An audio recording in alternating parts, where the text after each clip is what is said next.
Então, a Tá. gente está hoje aqui com a secretária de Cultura do Pará, Úrsula Vidal, que é jornalista, documentarista, presidente do Fórum Nacional de Secretários e Dirigentes Estaduais, tem mais de 30 anos atuando da comunicação. É muito difícil falar breve da Úrsula, porque ela é muita coisa para a gente Ah, em Belém, no Pará. Ela é uma pessoa sensacional. Em nome da Associação de Pós-Graduandos da PUC São Paulo, eu agradeço muito a tua presença aqui na nossa live. É uma honra muito grande para a gente você dedicar um tempinho nessa agenda muito corrida, né? Eu tenho visto as redes sociais dizendo que às vezes está 13 horas, né? Live, despacho com isso, daquilo. Então, para a gente é muito importante porque a gente tem se colocado como um espaço de debate plural, que a gente não está olhando só a questão da educação, mas a gente debateu semana passada com a presidente do Sindicato dos Delegados do Estado de São Paulo a questão da crescente da violência, né, doméstica dentro de casa na pandemia. Então a gente tem trazido diversos atores para que a gente possa deixar esse debate cada vez mais rico,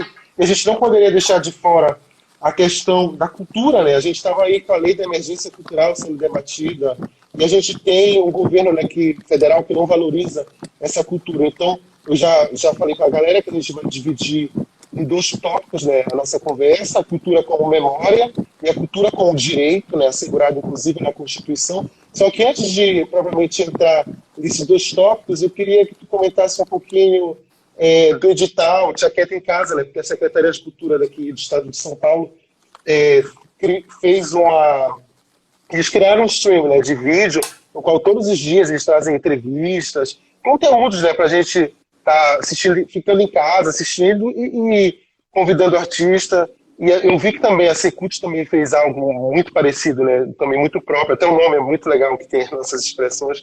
Pudesse começar nesse ponto, né? O que está sendo feito para os pequenos nesse momento, os artistas? a gente já tinha uma política pública bem expressiva que foi, mas era de fomento, né?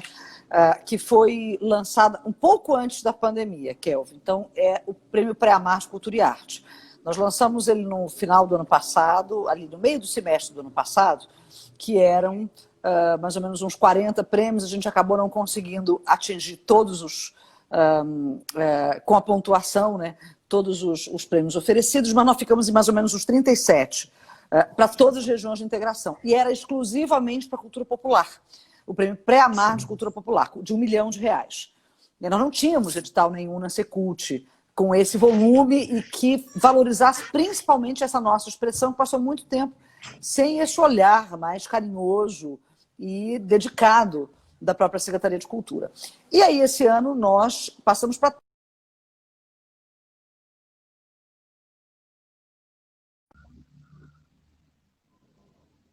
em todas as regiões de integração, que nós pudéssemos qualificar os produtores e produtoras culturais para a elaboração dos projetos. Então, nós temos oficinas em todas as regiões de integração, com mais de 440 inscritos, não só para o Pré-Amar, mas como também para a Lei Semear, para a Rouanet, para outras leis de incentivo, para a gente qualificar esses fazedores e fazedoras de cultura no acesso a essas políticas públicas, a esse recurso público. E aí, quando chegou a pandemia, a gente disse, meu Deus, não temos orçamento, como é que a gente vai fazer? Então, a gente apresentou rapidamente para o Estado um modelo. Nós lançamos muito rápido, porque nós já tínhamos um edital de credenciamento aberto desde o ano passado. Todo edital leva 2 meses e meio, 3 meses, Kelvin. É o processo. Sim. Você lança, aí depois você deixa um tempo de pelo menos 45 dias para inscrições, depois você tem a divulgação, primeiro a habilitação, depois o prazo de inscrição, depois o prazo de seleção, depois o prazo recursal. Então, é demorado o processo. E a gente precisava de um mecanismo muito rápido. Então, nós usamos um edital que nós temos de credenciamento de artistas. Ou seja, nós fazemos várias ações. Ano passado, nós fizemos ações fazendo contratação direta de mais de 4.100 artistas para o Festival de Ópera, para as 6 festas literárias e feiras do livro que nós fizemos, para os nossos pré-amares da cultura, pré-amar das festas, pré-amar da consciência negra, pré-amar das mulheres, para a cabanagem, para todos os eventos e todos os programas e políticas públicas, para os nossos, para a nossa Mostra Nilza Maria de Teatro, para o nosso Festival de Ópera Cabocla do Pássaro Junino, dos Cordões de Pássaro. Então, todas as ações, para que a gente faça o pagamento dos artistas, nós precisamos credenciá-los, publicar seus nomes no Diário Oficial, porque é o seguinte, o critério é de inexigibilidade. O artista você precisa pagar porque só o Kelvin vai fazer o que ele faz, só o Pinduca. só a Dona Onete, só a Iracema Oliveira, do Pássaro Junino, só o Pássaro Tentem vai fazer. Então, assim, só este fazedor e fazedor de cultura. Então, você precisa de um mecanismo legal de inexigibilidade de licitação, entendeu?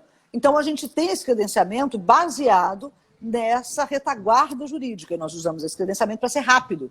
Porque aí você credenciava, imediatamente a gente via sua documentação e ia lá para a postagem que o artista fez. Foram muitos artistas, mais de 1.000 artistas inscritos. Nós iniciamos 120, percebemos que ia ficar muita gente de fora, fizemos mais 260. Então foram 380 contemplados. Mas ainda assim, olha o universo de fazedores e fazedoras de cultura, né?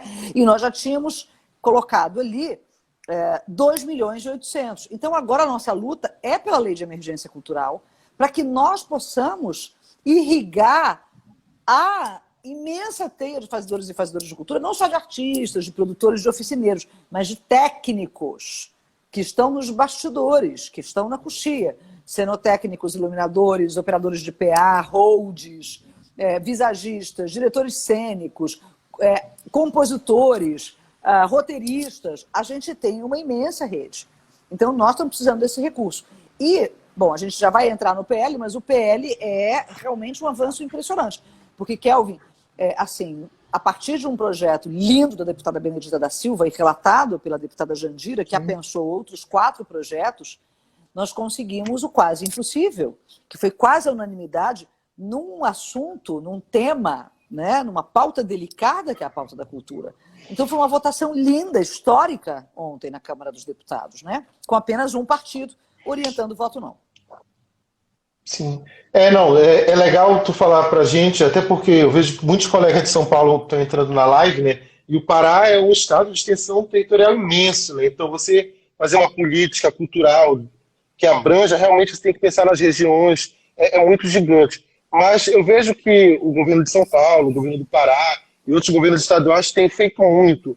Mas aí eu tenho uma pergunta para ti, que é 17 meses de governo Bolsonaro, 4 secretários de cultura. É uma política deliberada de desmonte ou é descuidado?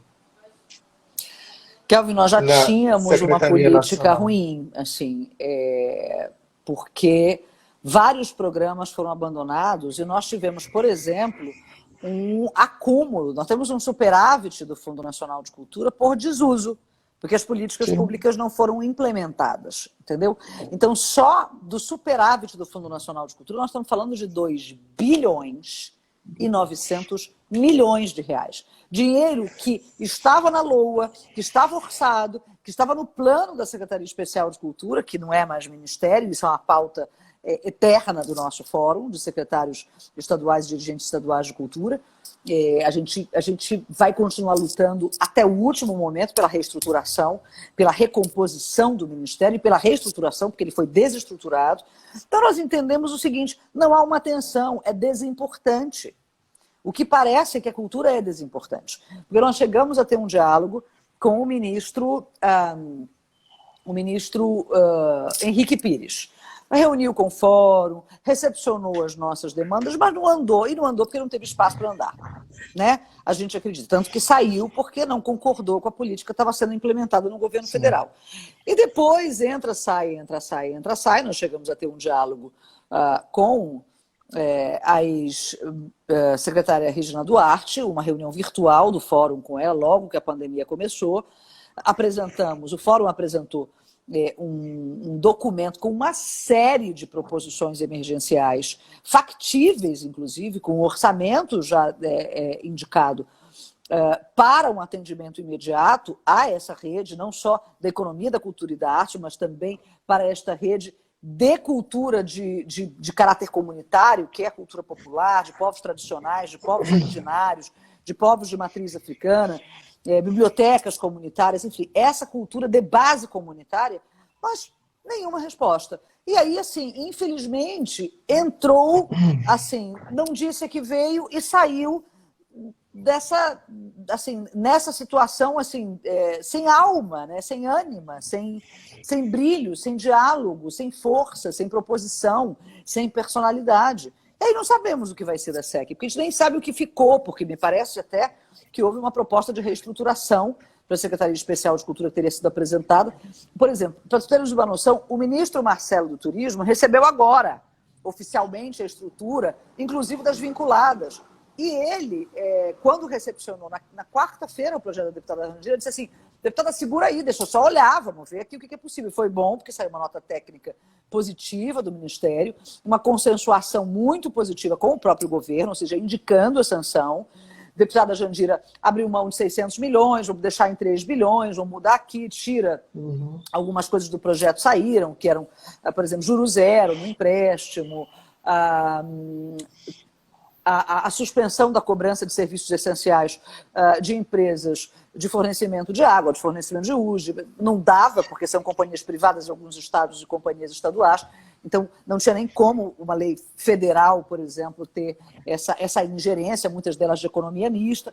Então várias coisas foram saindo do projeto, né? Ficamos em R$600, espelhando o benefício já consolidado, que já foi votado na Câmara e no Senado, com 3 meses também, não até o final, mas com 3 meses, retroativo a junho.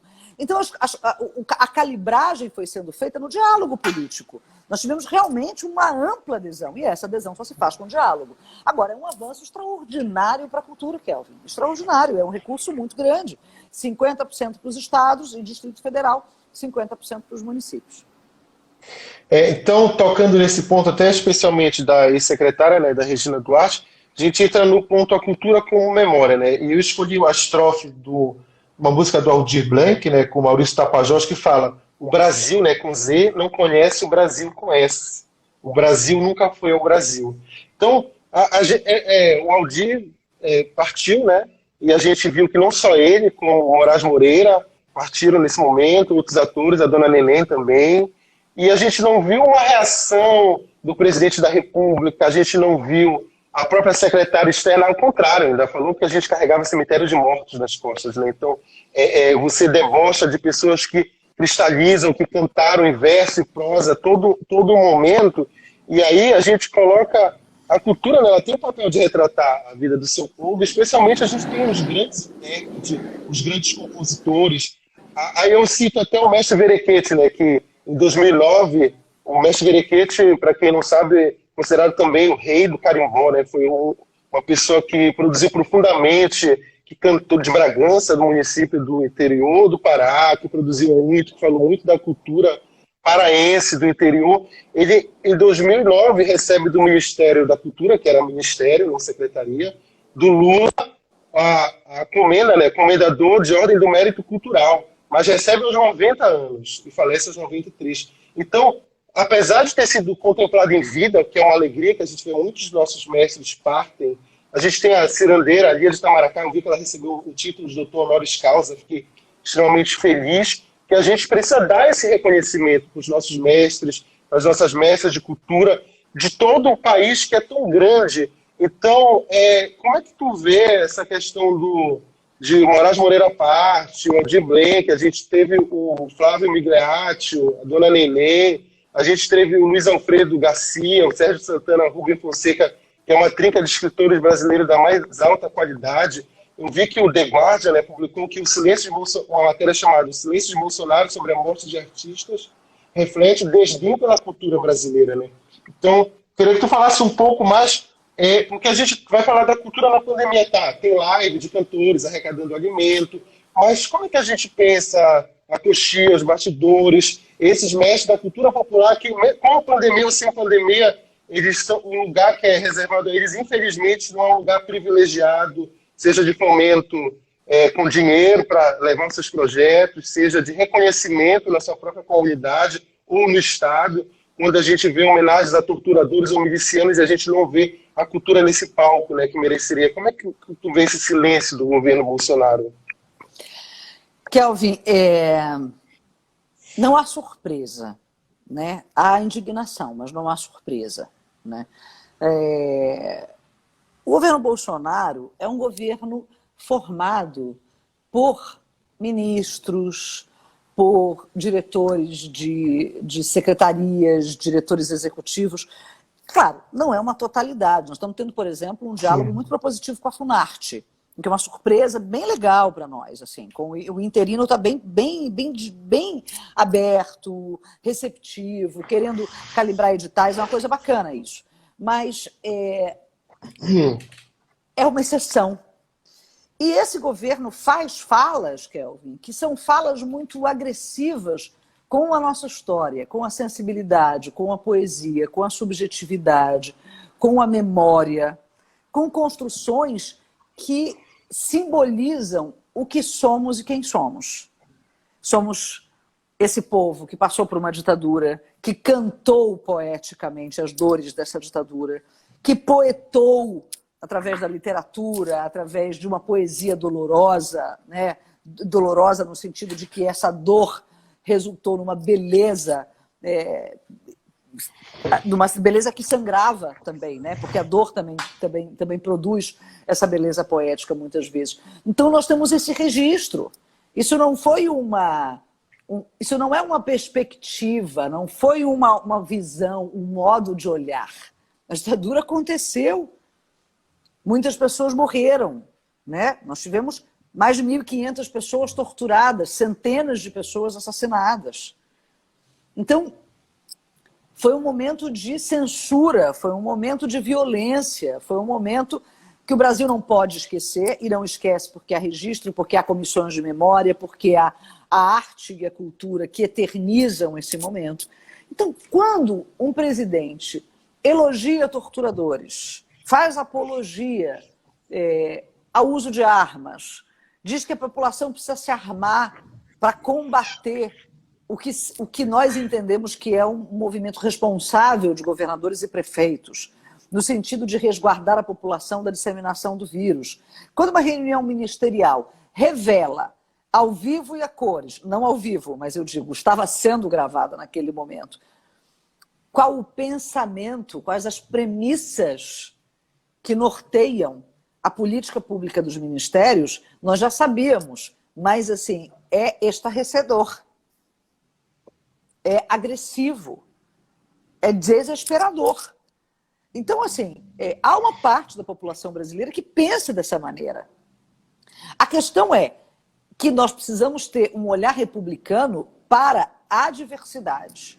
Se a maneira como eu penso significa anular o outro, estimular a violência contra o outro, estimular a prisão, fazer um ataque às instituições, um ataque à Constituição Federal, um ataque ao sistema de seguridade social, um ataque às políticas públicas de proteção social, de estímulo à pesquisa, à educação, à saúde.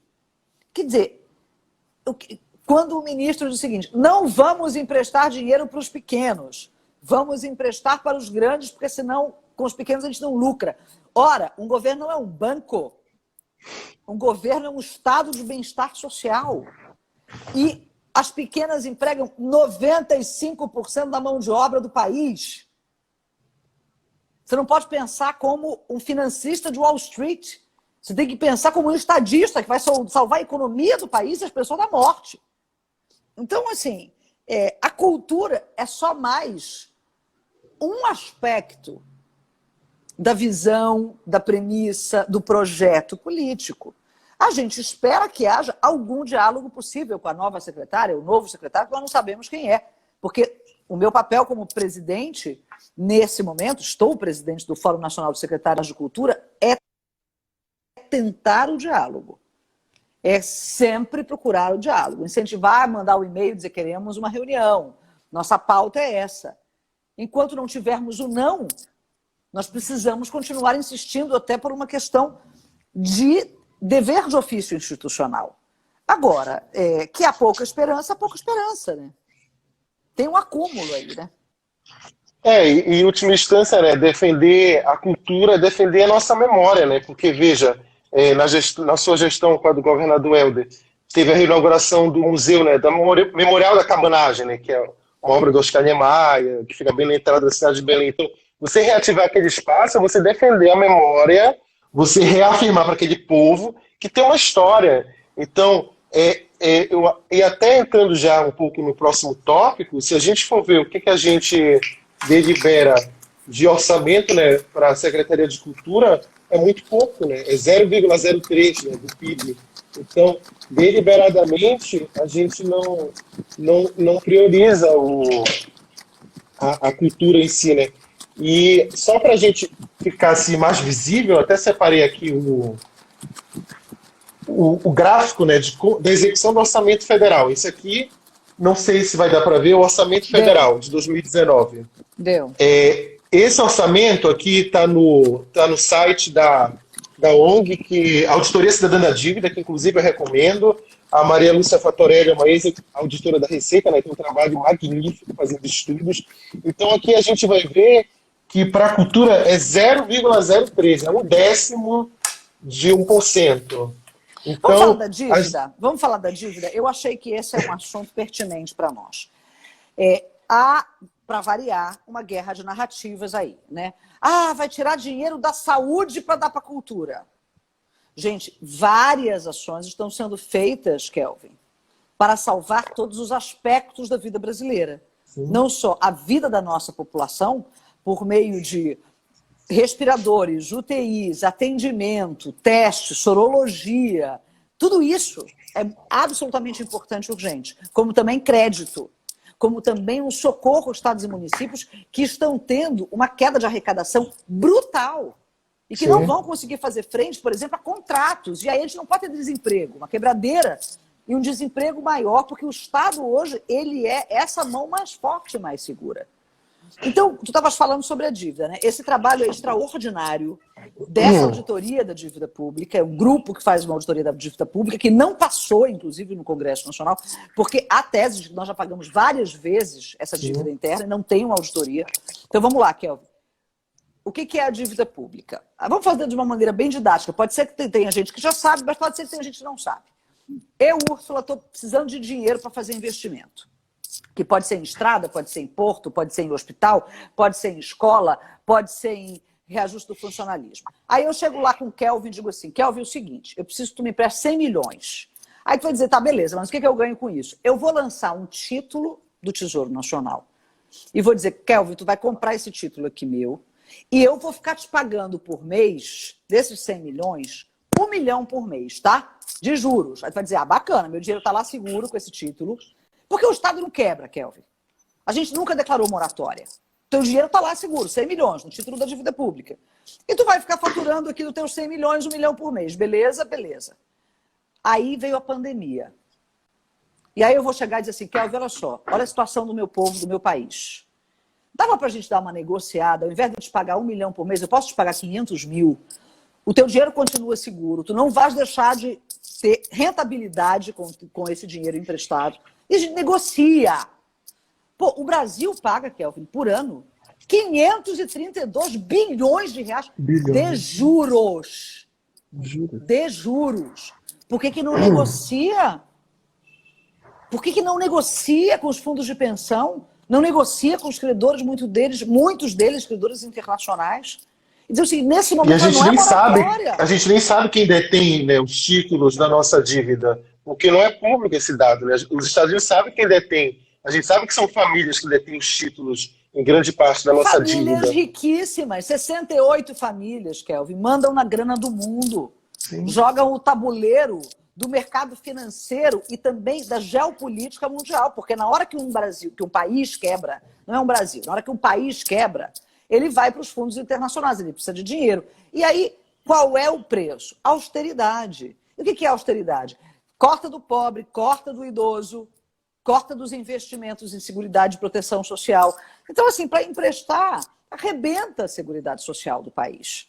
Então, assim, e são essas 68 famílias. Na pós-graduação, né, eu sou do doutorado de educação da PUC, né? Então, houveram muitos cortes nas bolsas esse ano. Só para ter uma ideia, na PUC, 25% das bolsas da CAPES, que é a agência financiadora de bolsas no país, tem o CNPq também. 25% das bolsas foram cortadas. Isso quer dizer que o discente ou a discente não vai ter a possibilidade de ter uma bolsa de R$ 2.200, que ainda é dedicação exclusiva quando você recebe. O valor faz 7 anos que não tem ajuste. E nós fizemos um cálculo na ANPG, na Associação Nacional, que bastaria um dia o Brasil deixar de pagar a dívida por um dia. Um dia. Daria um dia. Um dia, se a gente parasse, a gente conseguia dar um aumento de bolsas e complementar o déficit que a gente tem hoje.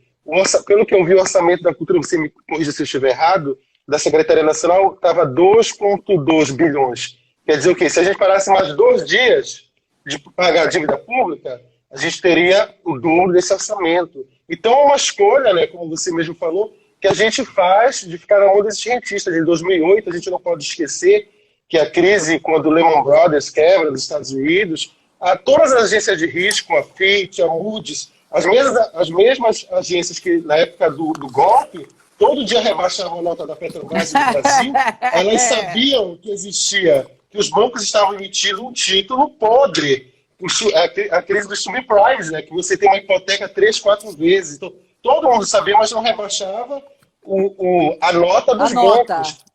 E hoje a gente veja um sinal de rebaixamento, novamente, de algumas entidades brasileiras. Kelvin, é impressionante como o mundo hoje gira em torno de uma teoria econômica, que ela é bancada por um mercado financeiro que tem uma teoria financista. Hoje em dia não é a produção, é esse mundo financista. A gente tem hoje uma profusão de documentários, isso é muito legal, que são muito didáticos, de fácil entendimento.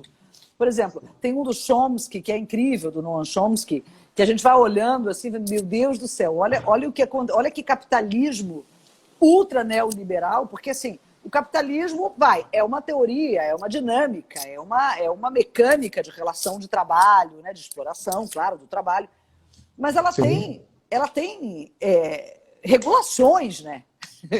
Ela tem colchões de amortecimento, ela tem regras, né?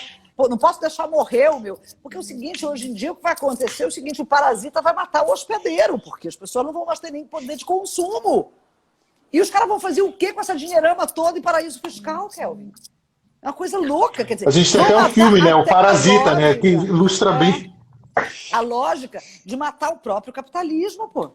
É uma coisa doida, é tão sovina, é tão desumano, é tão desprovido de qualquer lógica, né? Autofágico, exatamente. Então, né, a gente começa aqui debatendo cultura e não tem como fugir, né, dessa questão do financiamento e do sistema que a gente está inserido. É só para finalizar esse ponto, a gente poder seguir para o próximo, que a live cai 1 hora, né, tem 24 minutos ainda. Hoje o governo falou que ia pedir dinheiro para FMI emprestado. A gente tem reservas, quase 400 bilhões de dólares em reservas cambiais, e o governo quer pedir dinheiro emprestado. Há muita controvérsia, porque, por exemplo, no Senado, o dado que os senadores divulgam é que nós temos mais de R$1 trilhão em reservas cambiais, parte delas em títulos do Tesouro Americano, que quando o Guedes quer se desfazer desses papéis para poder dar uma equilibrada, né, nas nossas reservas, ou na verdade nesse equilíbrio cambial, ele se desfaz desses papéis para dar uma equilibrada. Kelvin, todo mundo está emitindo dinheiro, nós temos lastro para emitir dinheiro, por que a gente não emite? Sim. Né? Porque é o seguinte, porque a lógica é essa, não vamos emprestar para os pequenos, deixa quebrar. Também é uma aposta no caos. Porque se tem o caos, sim, o povo se desespera, vai para a rua, confusão, caos e tal, e aí cria aquele ambiente perfeito para a fragilidade democrática. E nós não queremos isso. Dá para ser assim, né? O Congresso tem feito... Vamos ao segundo ponto, que é um ponto também longo, para poder dar conta. A gente queria te ouvir muito tempo aqui, mas a gente sabe que o tempo também é limitado. É a cultura como direito, né? Eu, novamente, vou usar a estrofe de uma música para inserir esse ponto, que é a do Titãs, né? O Antunes vai cantar lá. A gente não quer só comida, a gente quer comida, diversão e arte, né? A gente não só quer porque é bom, mas porque também está na Constituição de 88, assegura aos cidadãos acesso à fonte cultural nacional, o acesso igualitário, né, aos bens culturais que a gente produz, que a gente tem que ter. A gente sempre bate na defesa, não só o conhecimento, ele não deve ser objeto de mercadoria, como a gente vê hoje, que infelizmente, seja o ensino superior, está altamente desconcentrado, está na Bolsa de Valores, inclusive, né, o ensino superior, a Estácio, com a Croton, você vai lá, se a Estácio ganha uma bolsa numa unidade do interior do Pará, ela tem que comunicar ao mercado. Então, isso é triste que é atrelado, né? Então, nessa mesma esteira, o Enem, ano passado, trouxe o tema da redação, que foi muito legal, né? Mostrando que 90% dos municípios não possuem sala de cinema, 64% dos jovens nunca estiveram em uma sala de cinema, a questão de livrarias, enfim, uma infinidade de coisas. Então, dentro desse cenário nacional de investimentos na área, eu queria que tu começasse comentando para a gente, assim, sinteticamente, o que é essa lei de emergência cultural, que realmente é um marco, inclusive a relatora, né, a deputada Jandira Fegali, até batizou de lei Aldir Blanc. O que ela é, qual que é a importância, que a gente sabe que ela tem uma importância muito grande. Você foi uma das grandes também lutadoras nesse processo para a aprovação dessa lei. Eu li isso e vi as pessoas repercutindo. Então, mais uma vez, é muito honroso ter você como nossa secretária de Cultura do Pará. Falo isso assim muito sinceramente. Então, explica para a gente um pouco dessa lei da emergência cultural e como ela vai repercutir, né? Que vai ter uma pós-pandemia, na pandemia.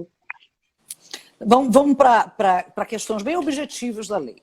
Ela é uma lei que prevê a utilização de parte do orçamento de guerra, uma parte pequena, porque ela já indica o superávit do Fundo Nacional de Cultura, que está calculado em 2 bilhões e 900 milhões. Como ela ficou em 3, a gente só avança, digamos, em 100 milhões do orçamento de guerra, que são os créditos extraordinários que podem ser indicados por meio de MP, tem inclusive uma data limite para indicação que é de 15 dias. Então ele sanciona e tem 15 dias para indicar a fonte orçamentária. Então a gente vai tentar fazer girar muito rápido.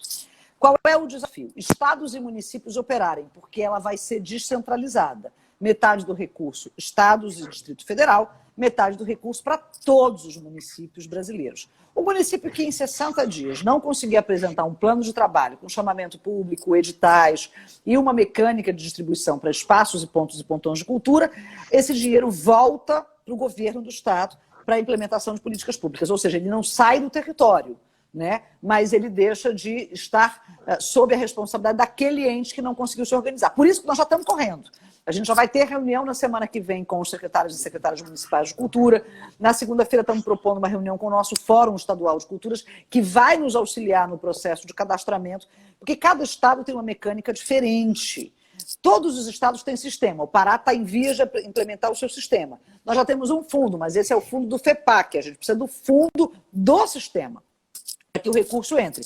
Mas, de qualquer maneira, se o fundo não estiver ainda implementado, a gente pode botar no FEPAC e rapidamente fazer uma calibragem na legislação estadual para que a integralidade do recurso seja usada no auxílio emergencial, até porque a gente não pode ter uma contradição entre o que diz a lei estadual e o que preconiza essa lei que já foi votada na Câmara e que a gente espera, por exemplo, o estado do Pará, os 3 senadores já se manifestaram favoravelmente ao voto, sim, pela aprovação da lei no Senado, que nós queremos que ela seja votada com o texto do jeito que está, porque se houver alguma mudança no texto, ela volta para a Câmara, que é a casa de origem. Então, a gente tem pressa.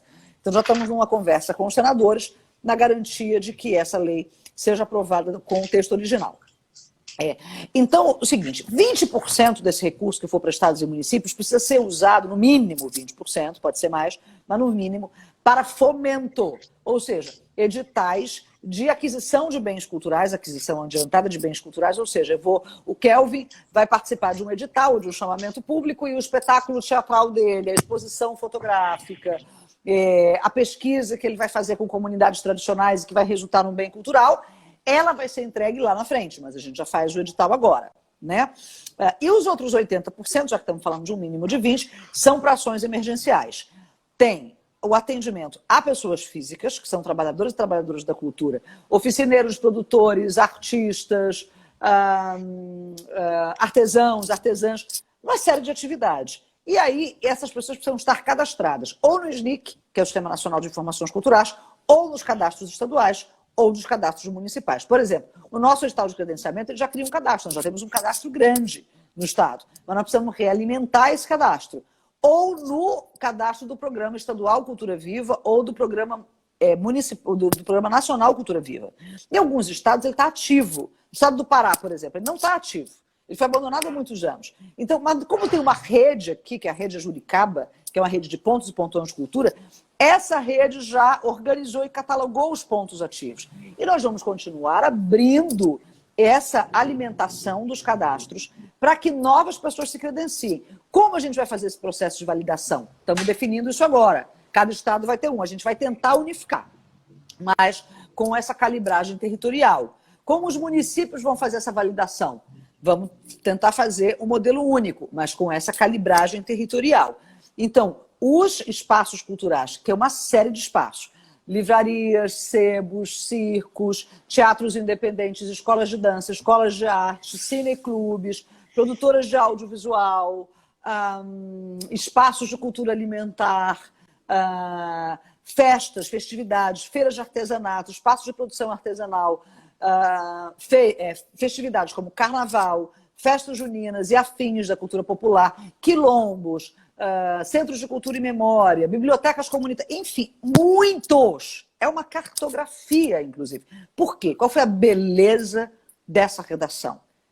Jandira pega o texto original de Benedita, que já era lindo, o PL 1075, apensa o seu próprio PL 1089 para espaços e pontos de cultura e apensa mais outros projetos. Então, e faz uma longa escuta por meio de webconferências, com fóruns de cultura. Ela fez com o Fórum de Cultura do Pará, fez com o Fórum de Cultura da Bahia, fez com vários, uma escuta incansável, vários por dia, inclusive.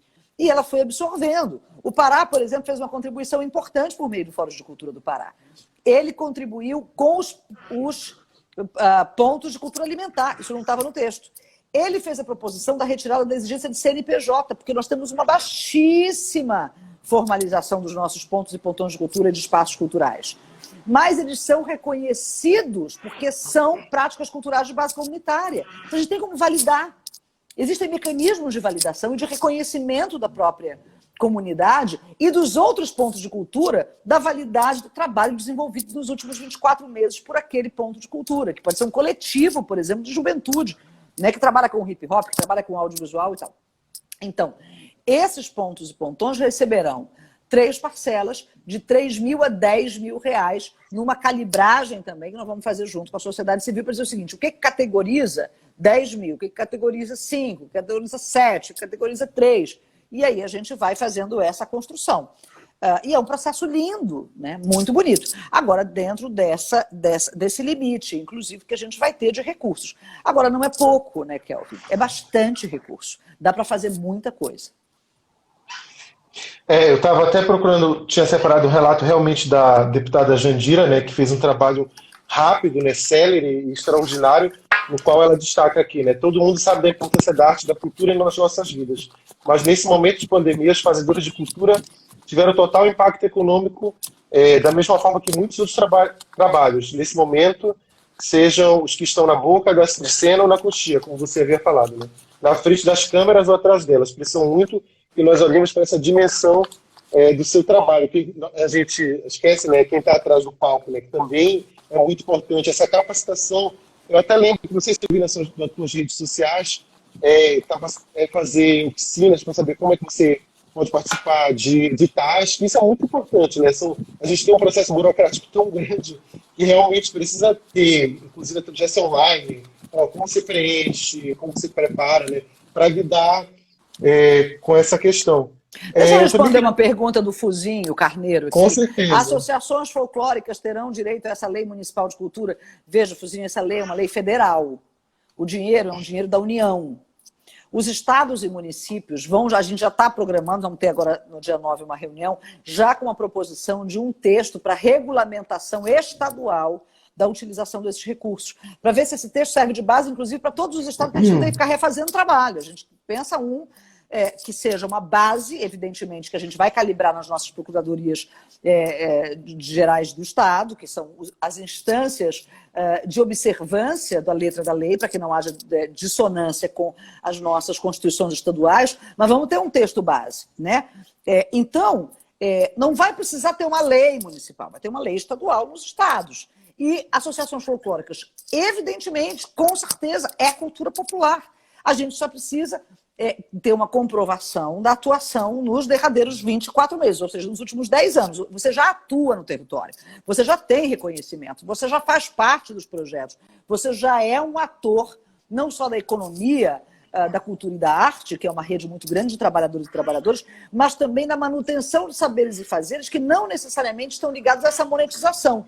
Faz porque é do fazer da comunidade. Comunidades indígenas, quilombos, comunidades afrodescendentes, né, afro-brasileiras, de tradições de matriz africana. Quer dizer, a vida dessas comunidades é essa prática cultural.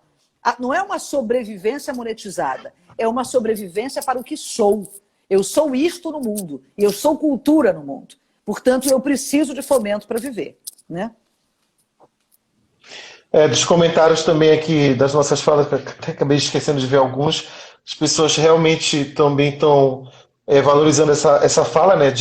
O Adiel falou que inaugurar museus de memória é importantíssimo, né? Ver repassar as lições do mesmo, eu que profetizará o nosso futuro. A Ana Valéria vem falando também que a insensibilidade do governo em relação à cultura é algo estarrecedor, sim, né? Sinaliza a operância da intolerância. A gente vive nos gabinetes dos ódios, né, que a gente tem que combater, inclusive. O Márcio, companheiro da PG, também comenta aqui que o Plínio Marcos já dizia, né, um povo que não preserva a sua cultura jamais será um povo livre, né, porque a gente vai vendo esse presente desgarrado. Né. A Samanta vem dizer aqui que o Miguel Falabella, em uma entrevista, ele relata que ele é de origem humilde, né, que ele ganha o ingresso, vai ao teatro e fica encantado. Né. Então, a gente precisa dar essa oportunidade para as pessoas de verem, de terem hip hop, de valorizar os espaços onde elas estão. Como você falou, é uma cartografia. E é muito bem colocado esse termo para a gente ver como os espaços eles agem, eles reagem, eles se apresentam e valorizam na sociedade, né? Porque ainda se escuta aquele termo alta cultura, baixa cultura. Não, a gente tem a cultura.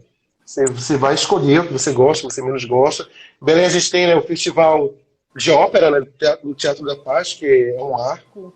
Vai ter esse ano, Úrsula, esse festival? Vamos mudar o escopo dele. A gente vai ter uma montagem ao invés de duas, né, que será no final do ano, com um protocolo de ocupação dos espetáculos, das casas de espetáculos, que a gente não sabe, ainda está sendo construído no mundo todo, inclusive, como é que vai se ocupar os teatros, mas a gente vai reverter o recurso de uma das montagens na formação de técnicos e cenotécnicos.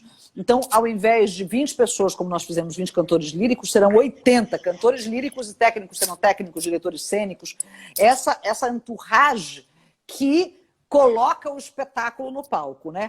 Tem uma pergunta aqui também, que é o seguinte, por favor, o número mínimo de tempo de práticas. Diz que o espaço cultural, o pontão de cultura, tenha no mínimo 2 anos de atuação, porque isso é o critério validador para o acesso ao recurso.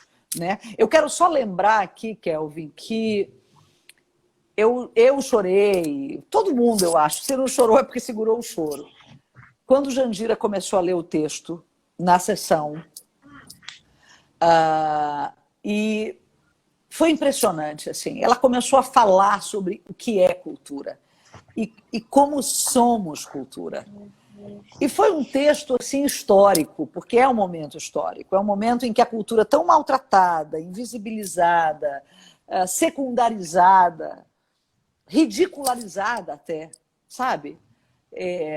O quanto a cultura se colocou na pauta política do país de uma maneira luminosa, de uma maneira generosa, de uma maneira fortalecida por essa imensa rede que se reativou. Como diz o nosso secretário Fabiano Piúba, do Ceará, que é o ex-presidente do Fórum, e é presidente eterno, porque ele é um orientador permanente das nossas ações no Fórum, nós estamos em estado de Conferência Nacional de Cultura. Nós estamos nesse estado permanente de Conferência Nacional de Cultura. A todo momento, falando com os fóruns, falando com os conselhos, falando entre nós, falando com os fóruns municipais. Então, é muito importante o que está acontecendo, e é histórico o que está acontecendo. Então, assim, esse agradecimento a todos os deputados e deputadas, né, ao Zé Guimarães, a Benedita, ao Tadeu Alencar, a Benedita, tanto por tudo que ela simboliza, por tudo que ela é, por todo o acúmulo dela, e a deputada Jandira, que é esse sol generoso e firme e firme, porque teve firmeza, mas com a sabedoria da busca do consenso, da escuta na construção coletiva, para que este texto represente a cultura brasileira. Uma coisa linda, uma coisa linda.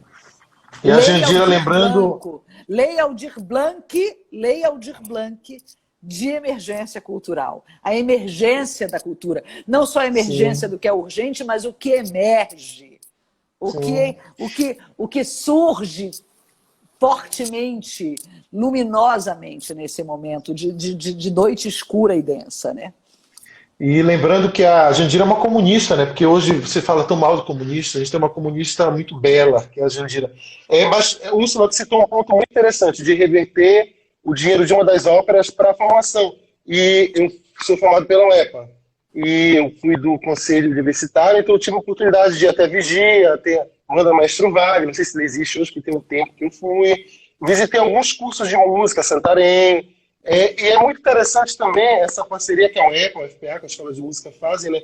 Que a gente vê assim, que as pessoas fazem tanto amor e carinho. No dia que eu fui visitar a banda do Maestro Wagner, em Vigia, que a gente foi ver, não tem tanta estrutura, não tinha tanta estrutura o curso de música, que tinha sido aberto recentemente. A gente sabe que as universidades também têm recursos escassos, né? Que o MEC também vem sucateando cada vez mais.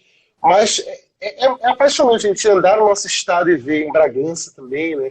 Como as pessoas levam, mesmo assim, dos seus próprios recursos, é a expressão do seu ser, como você falou, que é necessário que elas veem, fazem, veem. Então, enquanto aluno da UEPA, eu também pude ver um pouco dessa valorização, dessa paixão que existe, e o quanto o governo, espero que o atual também o governo continue investindo muito na UEPA. Eu vi que a UEPA tem feito ações também voltadas ao coronavírus, produzindo materiais, né, face shield e outras coisas. Mas eu queria destacar isso, que no nosso estado a música é muito forte, assim como outras expressões da arte, e as pessoas fazem assim com um sorriso no rosto, mas que a gente precisa, né, desse fomento, desse apoio aos cursos de música da UEPA, da UFPA, da Fundação Carlos Gomes, da Professor Cláudio. Tem aquele projeto da Vale, né, Vale Música, né, que já tem tantas expressões nacionais, a gente está na Alemanha, tanta gente boa, né? Então, como a gente tem 5 minutos, eu ia te perguntar da Lei Rouanet, mas eu acho que vai ficar muito extenso. Porque... Olha, a Lei Rouanet, ela é aquele Boeing que passa lá em velocidade de cruzeiro em cima da gente e não aterriza. Porque menos de 1% da Lei Rouanet fica no norte do país. Nós somos 10% da população brasileira. Ela não assenta aqui, por quê? Porque as estatais simplesmente se abstiveram da sua aderência à Lei Rouanet. Então, quem poderia fazer uma política de equidade? Banco do Brasil, BNDES, Petrobras, não fazem. E aí coloca tudo na mão da iniciativa privada. O que as telefônicas olham? Esse pessoal do norte é pouca gente, baixo poder aquisitivo, baixo PIB per capita. Vamos colocar o dinheiro todo aqui no Rio, São Paulo, Minas Gerais, Rio Grande do Sul e GDF, porque a nossa base de clientes é maior. E aí não chega o dinheiro aqui. E é dinheiro público. O PRONAC é dinheiro público. Então tem que ter cota, tem que ter equidade. Ó, Úrsula, aqui o Instagram está dizendo que falta 20 segundos para cair. Então, antes da gente cair aqui, que está dando 1 hora, queria te agradecer muito por estar aqui nesse espaço com a gente. E a gente puder contar contigo em outros momentos também. Muito obrigado. Até a próxima. Tá? Obrigado, gente, por nos assistir. Beijo. Gratidão, galera, por acompanhar a gente até agora.